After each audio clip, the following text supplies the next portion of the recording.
What's going on, guys? This is Nate from the Scrap Academy welcoming you to another deck profile here on the channel. Today we're covering one of my favorite decks of all times, Plant Synchros. Now, ever since Master Royal 4 went to effect, Plant Synchros and Synchros in general have kind of been hitting the fan and not doing as hot and as well as they could have been doing. But due to the emergence of a brand new card called Aromas Fairy Jasmine, this deck is taking on a brand new life and is ready to go and show off its fullest potential. Today we're going to go ahead and show you the deck. I'll explain some of the cards within the deck itself. And then later on this week, I will be showing you a couple combos. I'm not sure how many yet, depending on what I can come up with. But I'll show you a few combos, and you can let me know what you think about those. So let's go ahead and jump into this deck profile, guys. Starting it off, we're starting with the most important card of the entire deck, I think. It's your Lonefire Blossom. You're playing 3 of it. Lonefire Blossom is really the key card of the deck. It really starts everything off for you. If you open up this, you just know that you're going to be doing lots of fun things on the field, unless they have a hand trap. But you do play things to get around that. Now, your 3 Lonefire Blossom that you're trying to open up with at least one of is going to be you're going to be using that to go into your Predator Plant, Orpheus, Scorpio. We're playing 3 of those as well. This is one of the key cards of the deck as well. You want to either open up this or the Lonefire Blossom. That's where you're playing 3 of each. So it gives you a chance, 6 out of 40, to open up with one of these. Along with that, you are playing the 2 Cobra here. We're playing 2 instead of 1 because if you open up 1, your deck's not dead in the water. You really want to get this play going as quick as possible. So if you open up the Lonefire, you can go into the Scorpio, which then can get you their Cobra. Even if you open up 1, you can discard it for the Scorpio and get out the other one. Along with that, we are playing the Brilliant Fusion Engine, obviously, because we're playing the Predator Plants. But with that, we're playing the 1 Garnet and the 1 Trick Clown, 1 of each, no more, no less. They're kind of bricks in their own way, but they are necessary. So it's kind of that necessary evil that you want to have. You just don't want to ever see them. You just want to be able to dump them to the grave. Next, we're playing a few other plants. We're playing the 1 Spore and the 1 Glow Up Bulb. You'll be seeing lots of combos with these coming up later on this week, so you'll be sure to let me know what you think about those down in the comment section below of those videos, as well as what you think we could change with this deck as well in this comment section. We are playing one last plant, and that's Titanial. The only reason we're really playing this is because if we open up 2 Lonefires or we're opening up with a play that doesn't allow us to get our combos going, we still have a chance of getting a big V-stick on the field.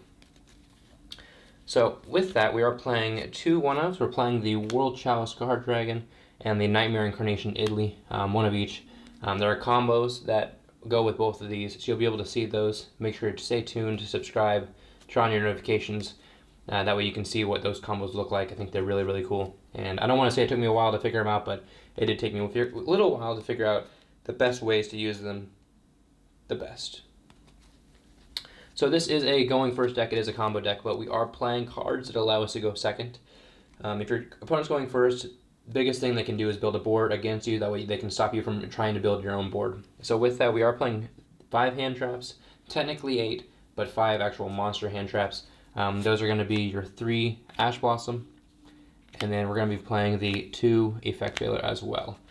They're just there to try and stop your opponent from doing things, and if you can build your board and have one of these in your hand as well, your opponent's really not doing anything at all. But if you're going second, you lose that dice roll, or game 2, game 3, whatever it is, and they're going first, you want to be able to stop them from doing what they can do to stop you from doing what you really want to do. Kind of like most decks. Going along with that, we are playing a few other cards for going second, just to clear the board. We are playing the Kaiju Engine. So we're playing the Gamma Seal, the Doggeron, and the Jizukuru, along with the 2 Interrupted Kaiju Slumber, just so we can try and clear their board and really get our stuff going. Now that we're into the spells, we are going to be playing 2 Twin Twister. Twin Twister is just a really good card right now, especially with Mystic Mind out. You really want to be able to do your plays, and if they have that Mystic Mind, you literally can't do anything. So you just need to have a little bit of background removal as well as field spell removal. Alright, so along with that, we are playing our 3 Called by the Grave. We talked about the significance of having our hand traps to stop our opponent from doing things, but if they have their hand traps, we can also be dead in the water. So you want to have these 3 here, at least 1 handy. That way you can go ahead and continue on with your plays.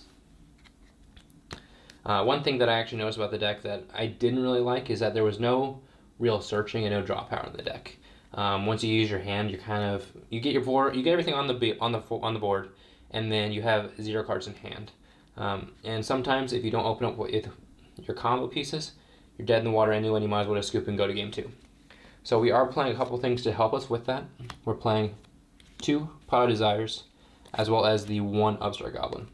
Now, Pot of Desires, you're going to want to wait until after you do your combo and you have your board built to do this, because if you banish your key components, you're not going to be able to do anything.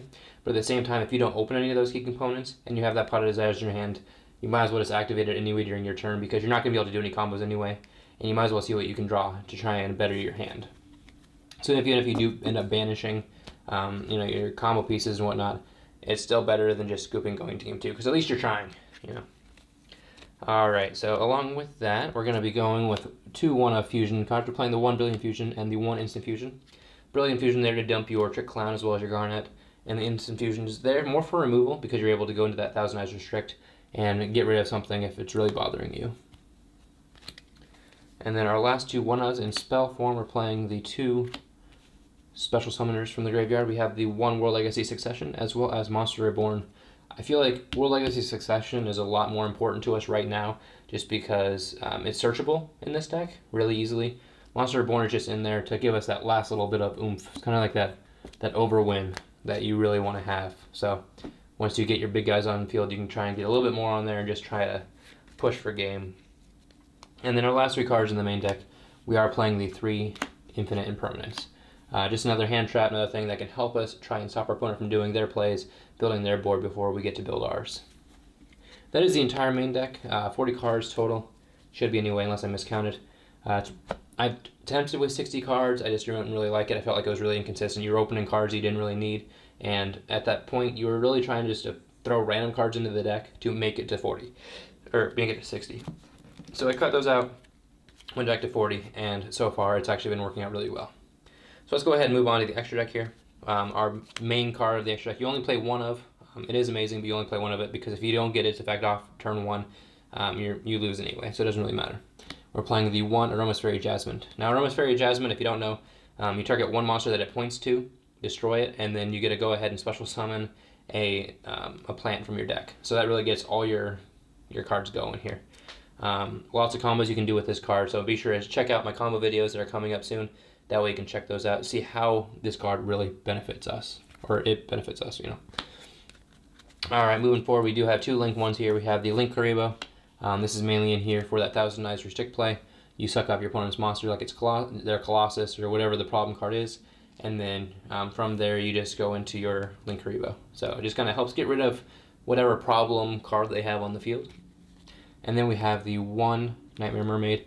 Nightmare Mermaid might not seem like a lot, but it actually is a really key component to one of our combos. So yet again, be sure to check out those combo videos. Along with that mermaid, we are playing the 1 Unicorn. It's removal for us, but we actually use this to get into the mermaid. So really good card there as well. And then we are playing one other Link too. We're playing the Alistair, the Invoker of Madness. You don't have to play this card. It doesn't really benefit you at all to play it. It's really just the highest attack Link 2 there is. You can play Link for Inxis if you want, but you do just want the 2 down arrows to help you continue on with your plays. And if you do end up bringing this out and you have the Instant Fusion, you can use it. Great. You can't add the invocations since we don't play them, so it doesn't really matter that much. But it's just kind of in here. You might also be able to make them think that you're playing something that you're not, so who knows.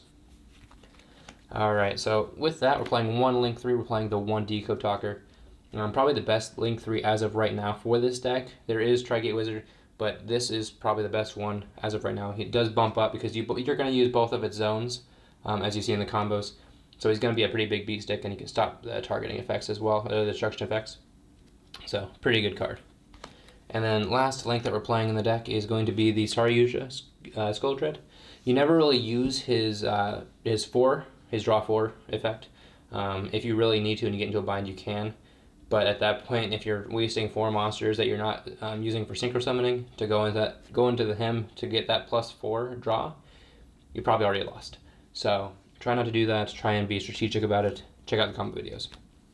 We're playing 2 fusion cards here. Fusion monsters. We're playing the 1000 Eyes Restrict just for that instant fusion suck up ability, as well as the Gem Knight Seraphonite.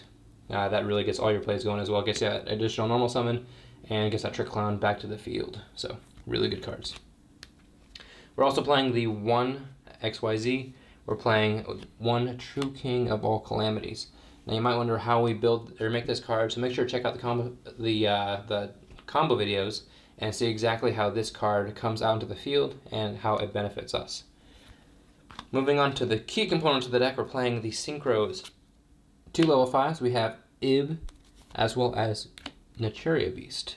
Now Ib is probably better than Naturia Beast in the sense that it gets all your combos going, but you always, almost always, if not always, end with Naturia Beast on the field with the combos. And with a lot of decks right now playing spells, there's just no better way to end, honestly.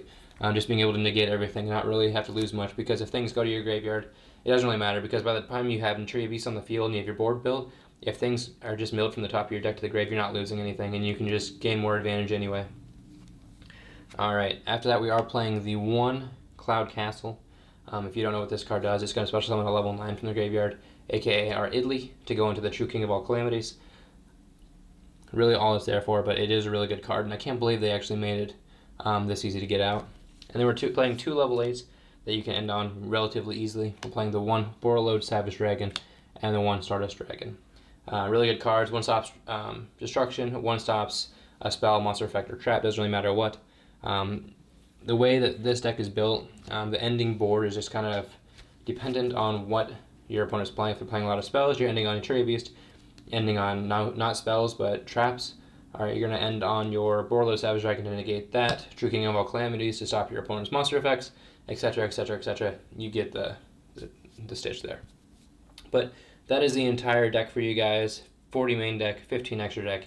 No side deck as of right now, just depending on if you're doing regional, local, YCS, nationals, worlds, whatever you're playing at the time, dependent on that. But that is the entire deck profile, guys. If you did enjoy, make sure to hit that like button, hit that subscribe button, ring that notification bell on the way out the door, and make sure to let me know down in the comment section below what you would change about this deck and or what you liked about the deck and what deck you want to see me profile next. I'm always looking for new things to profile for you guys and new things to build and test and have fun with.